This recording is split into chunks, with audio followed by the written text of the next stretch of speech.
பிரதமர் மோடி தமிழகம் வராரு சார். அதுக்கு ஓபிஎஸ் அவர்கள் ஒரு கடிதம் எழுதியிருக்கிறார். ஒரு தடவை காதல் கடிதம் எழுதலாம், சக்சஸ் ஆகல. அப்புறமா அந்த பொண்ணு வேற யாரோட ஓடி போச்சு, நம்ம காதல் ஃபெயிலியர் ஆயிடுச்சு. இது என்ன அடிமை வாழ்வு இது? எவனோ ஒரு அயோக்கியம் பேச்சை கேட்டு வீணா போய்கிட்டு இருக்குமே, அசிங்கமா போயிடுமே. டிடிவி கூட்டணி ஆட்சி அப்படின்னு சொல்றாரு. இல்லைங்க, இவர் யாருங்க? அம்மா மக்கள் முன்னேற்ற கழகத்தினுடைய பொதுச் செயலாளர் சார். கூட சொல்லுங்க. அதோட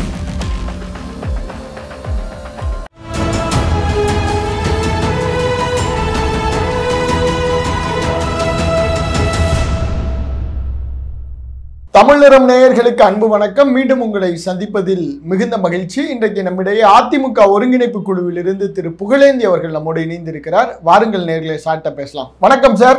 டேனியல், உங்களுக்கும் வணக்கம். நிறம் மாறாத தமிழுக்கும் தமிழ் நேரத்திற்கும் பார்க்கின்ற நேயர்களுக்கும் எனது நெஞ்சார்ந்த நன்றியும் வாழ்த்துக்களும். பிரதமர் மோடி தமிழகம் வராரு சார். அதுக்கு ஓபிஎஸ் அவர்கள் ஒரு கடிதம் எழுதியிருக்கிறார். உங்களை நாங்கள் வரவேற்கவும் வழி அனுப்பவும் எங்களுக்கு நேரம் வேணும் அப்படின்னு சொல்லி ஒரு ஓப்பன் லெட்டர் ஒன்று எழுதியிருக்கிறார். பார்த்தீங்களா சார்? எவ்வளோ பெருமையாக இருக்குல்ல சார் உங்களுக்கு? ஒரு தடவை காதல் கடிதம் எழுதலாம், சக்சஸ் ஆகலை. 2வது தடவை எழுதலாம், சக்சஸ் ஆகலை. 3வது தடவை எழுதுறோம், சக்சஸ் ஆகலை. நம்ம ஊருக்கே வராங்கப்பா, இந்த தடவை நம்ம கடிதம் சக்சஸ் ஆயிடுன்னு ஒரு 2-3 தடவை ட்ரை பண்ணோம், சக்சஸ் ஆகலை. அப்புறமா அந்த பொண்ணு வேற யாரோட ஓடி போச்சு, அது நம்மோட இல்ல, அது நம்மள அசிங்கப்படுத்திடுச்சு, நம்ம காதல் ஃபெயிலியர் ஆயிடுச்சு, நம்மகிட்ட பேசுறதெல்லாம் பொய், நம்மகிட்ட பழகினதெல்லாம் ஏமாத்திருச்சு. ஆகவே நம்ம நம்ம நம்ம ஏமாந்துட்டோம். ஏமாத்திட்டான்னு சொல்றதை விட ஏமாந்துட்டோம்.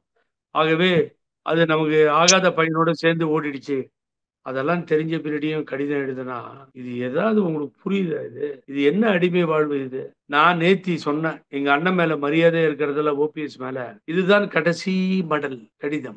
கடிதத்தை வேற எடுத்து பிரஸுக்கு வேற கொடுத்துட்டாரு. அவர் பார்க்காம போனா இன்னும் மரியாதை போகுமே. பக்கத்துல இருக்கவங்களுக்கு எல்லாம் ரொம்ப மரியாதை இல்லாம நம்மள பாக்குறாங்களே, பிஜேபி விட்டு வெளியில வரமாட்டேன்றமே, நம்ம அரசியல் ஆலோசகர் அண்ணன் பண்ருட்டியார் சொல்றாரு கேட்க மாட்டேன்றமே, எவனோ ஒரு அயோக்கியம் பேச்சை கேட்டு வீணா போய்கிட்டு இருக்குமே.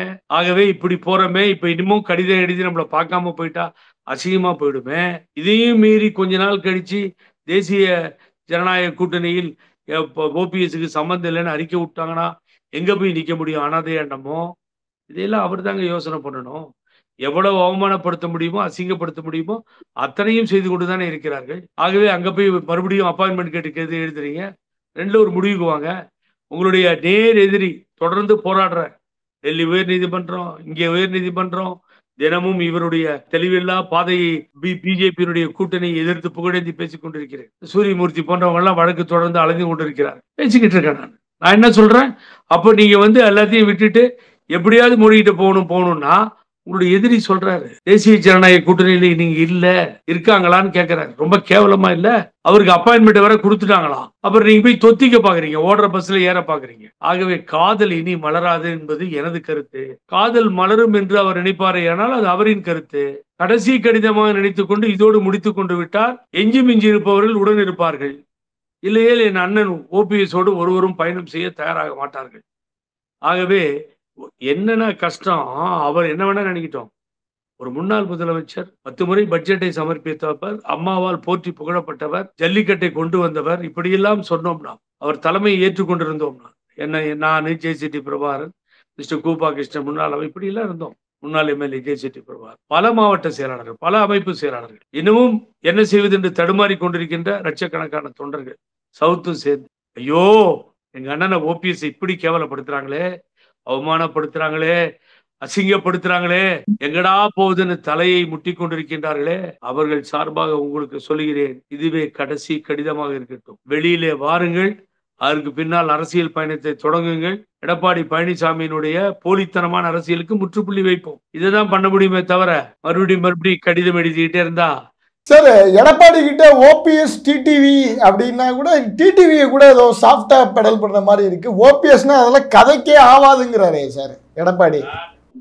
பழனிசாமி நாளொரு மேனி பொழுதும் பொய்யா பேசிட்டு இருக்காரு. ஒரு இடத்துல என்ன கேட்கறாரு, தேசிய முன்னணி கூட்டணியில நீங்க சொன்னீங்களா, ஒருத்தர் பேரை சொல்ல விரும்புதில்லை நானு, அவர் ரொம்ப நல்ல நன்றியுள்ள மனிதன். ஆகவே எப்படி தூக்கி விட்டமோ, கஷ்டப்பட்டு வளர்த்தமோ, இன்னைக்கு பாக்குறேன், திரும்பி பாக்குறேன், நான் நடந்து வந்த பாதையை அவர் எங்க இருக்கிறாருன்னே தெரியல, அழிஞ்சு ஒழிஞ்சிட்டார். ஆளே ஒண்ணுமே கிடையாது. ஒரு 1/2% ஓட்டு கூட வராது நீங்க சொன்ன ஆளுக்கு. ஆகவே அவர் முடிஞ்சு போச்சு அது கதை. அது ஃபினிஷ்ட், எவ்ரிதிங் ஓவர். ஆனா அவரு எங்க இருக்காருன்னு கேக்குறாரு. நான் தான் திரும்பி கேக்குறேன், அவர் எங்க இருக்காரு? எந்த தேசிய ஜனநாயக கூட்டணி தலைவர் அண்ணாமலையை தவிர ஏற்றுக்கொண்டவர்கள் யாரை ஏற்றுக்கொள்கிறார்கள்? டெல்லியில ஒரு சிசிபி கேஸ் இருக்கு, இடி கேஸ் இருக்கு. எதற்காக வால் பிடிப்பது, கொடி பிடிப்பது? அம்மா கொள்கைக்கு விரோதமாக. எனக்கு தெரியும் அந்த வரலாறுலாம். ஆகவே இருவரையும் இல்லை என்று சொல்வதே பழனிசாமியினுடைய குறிக்கோள், கோட்பாடு. இருவரும் வாலண்டரியாக இருக்கிறேன் என்று சொல்வது அவர்கள் தன்மானத்தை இழந்துவிட்டு பேசுகிற பேச்சு. அது அவங்கள சொல்லுங்க சார். இவங்க யார் சொல்றதுக்கு? நாங்க தேசிய ஜனநாயக கூட்டணியில இந்த பேர் சொல்ல விரும்பாத மனிதர் நான் இருக்கேன்றாரு. எவன் சொல்றான் நீங்க இருக்கிறீங்கன்னு? யாராவது மரியாதை கொடுக்குறாங்களா? முதல்ல வெறும் அரசியலில் அரசியல் அசிங்கங்களில் ஒருவராக மாறிவிட்டவர். அவரை பத்தி ஏன் சார் பேசி நீங்க வேற சொல்லுங்க சார். அவர் கூட்டணி ஆட்சின்னு சொல்றாரு. நீங்க பெயர் குறிப்பிட விரும்பாத அந்த ஆள் டிடிவி கூட்டணி ஆட்சி அப்படின்னு சொல்றாரு. ஆனா தமிழிசை சொல்றாங்க அதெல்லாம் இல்லைங்க, நீங்க தேவையில்லாம பேசாதீங்க அப்படின்னு. அவங்களும் இல்லைங்க. இவர் யாருங்க?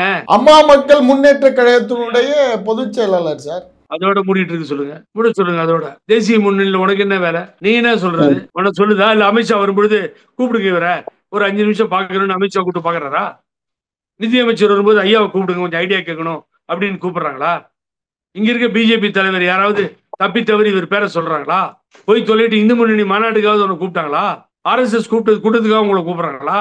ஏங்க டேனியல் நீங்க வேற. நீங்க பொதுமக்களை பைத்தியக்காரங்கன்னு நினைக்கிறாங்க. மக்கள் பாடம் சொல்லுவார்கள் பாருங்கள். அதோட முடிஞ்சிருவீங்க கதையெல்லாம். அம்மா பெயரை சொல்லி, தலைவர் பெயரை சொல்லி இந்த கட்சியை அடகு வைத்து அழகு பார்க்கின்ற கூட்டத்தில் இருக்கின்றவர்கள் தான் இவர்கள் எல்லாம். நீங்க பிஜேபியோட போறதுக்கு எந்த காம்ப்ரமைஸும் சொல்ல முடியாது சார். அதோட மக்கள் தொண்டர்கள் அவரை நம்பிக்கொண்டிருந்தவர்கள் அத்தனை பேரும் வெறுத்தாச்சு. சும்மாது பேருக்கு இந்த வண்டி ஓடும் சார். உண்மையை சொல்றேன். இது அவர் நடத்துற கட்சியாகட்டும், அண்ணன் கூட இருக்கவங்களாகட்டும், ஒரு மாவட்ட செயலாளர், அமைப்பு செயலாளர், ஒன்றிய செயலாளர்னு ஒரு போஸ்டிங் இருக்கு. இதுவும் போச்சுன்னா அது இல்லாம போயிடும். எங்க போக முடியும்? பழனிசாமி சேர்த்துக்க மாட்டாரு. ஆகவே அது ஒண்ணுக்காக அப்படி ஒட்டிக்கிட்டு இருக்காங்க. மனதார அவர்கள் ஏற்றுக்கொள்ளவில்லை இவர்களை என்பதுதான் எனக்கு தெரியும். அரசியல் எனக்கு புரியும் அது. ஆகவே நீங்க பேர் சொல்லாதவரை மீண்டும் அழைத்து வந்து அவரே சொல்லியிருக்காரு, புகழேந்தியால தான் நான் திரும்பி வந்தேன் டெல்லி திகார் ஜெயில இருந்து. என்னோடு ஒத்துழைத்தவர் அண்ணன் சம்பத். மறக்கவே முடியாது. அவரை அழைத்து கொண்டு எவ்வளவு தூரம் பயணம் செய்தேன் என்பது எனக்கு தான் தெரியும். அவர் ஜெயிலில் இருக்கும்போது. விடுங்க, இவர்கள் எல்லாம் அடிமையாகி விட்டார்கள். இது கடைசி. சசிகலா அவர்கள் சூறாவளி சுற்றுப்பயணத்துல இறங்குவாங்களா சார்? ஏன்னா ஜெயா பிளஸ் தொலைக்காட்சியில வெறும் பாஜக பிரச்சாரமா போயிட்டு இருக்கு. திரும்ப சூறாவளி பிரச்சாரம் மோடிக்காக பண்ண ஆரம்பிச்சிருவாங்களோ? ஏங்க வாய கிளறிக்கும் சும்மா இருக்க மாட்டேன்றீங்க நீங்க வேற. டேடியல் காலையில அப்படியே 6 வரைக்கும் கூட்டம். அம்மா வெளியில வர்ற போயஸ் கார்டனை சுத்தி லட்சக்கணக்கான மக்கள். இவங்க வெளியிலேயே வர முடியாது. அம்மா அங்க இருந்து அவன் தான் துரோகம் பண்ணிட்டு போயிட்டானே, அவனே எடுத்து போராட முடியல. 2ல 1 பாக்குறது இல்ல பழனிசாமிய. அதுக்கே முடியல. வீட்டுல போனா வெளியில வர்றது இல்ல. வெளியில வந்தா திமுக கவர்மெண்ட்டையும் ஸ்டாலினை பத்தி ஏதாவது பேசிட்டு உடனே உள்ள போயிடுறது. மத்திய அரசு பத்தி பேசுறதே இல்லை. ஏன்னா அண்ணா திமுகவினுடைய அடித்தளமே பாரதிய ஜனதா கட்சி தானே. அதனால புரட்சி தலைவி அம்மா போற்றி வணங்கிய தலைவர்கள் இல்ல பிஜேபி தலைவர்கள். அதனால சின்னமா அதெல்லாம் பேச மாட்டாங்க. சின்னமா இவர்கள் எல்லாம் அடிமைன்னா அவங்க சாசனமே எழுதி கொடுத்துறாங்க பிஜேபிக்கு. அதெல்லாம் யாரும் சார் அது விட்டுருங்க, வேண்டாம். பேசி ஏன் பாவம் ஒரு 4 பேர் கொஞ்சம் மரியாதை வச்சிருப்போம், அதுவும் போயிடும். அதனால அவர்கள் கதையை முடித்துக் கொண்டதற்கு நான் காரணம் அல்ல. அவ்வளவுதான் சார். இப்ப ஓபிஎஸ் மோடியை பார்க்கலாம் அப்படின்னு நேரம் கேட்டிருக்காரு. எடப்பாடியும் பார்க்கணும்னு கேட்டிருக்காரு. ஒருவேளை ஓபிஎஸ் சந்திக்கல, இல்ல எடப்பாடியை சந்திச்சாருன்னா டெல்லி பாஜகவோட மெசேஜை நம்ம என்னத்தை எடுத்துக்கிறேன் சார்? சந்திச்சா ஓப்பனா பேசணுங்க. ரஷ்ய நாட்டு அதிபர் என்ன அமெரிக்க அதிபர் ஜனாதிபதி சந்திக்கிறாரா? என்னங்க சந்திச்சா பேசுங்க, பேச சொல்லுங்க. என்ன இல்லைன்னு சொல்றாங்க தேசிய ஜனநாயக கூட்டணியில? ஐயா உங்களை தான் நம்பி இருக்கேன். நான் அம்மா செத்த பின்னாடி உங்களை தான் தலைவராக ஏற்றிட்டு இருக்கேன். நீங்க சொல்றதுதான், நீங்க இருக்கிற திசை தான் நோக்கி வணங்கிட்டு இருக்கேன். இப்படி அசிங்கம் பண்றாங்க. என்ன ஒரு முடிவு சொல்லுங்க. நான் இருக்கேனா இல்லைன்னா என் வழியை பார்த்துட்டு போறேன்னு கேட்கணும். கேட்கறதுக்கு தயாரா இருக்காரா?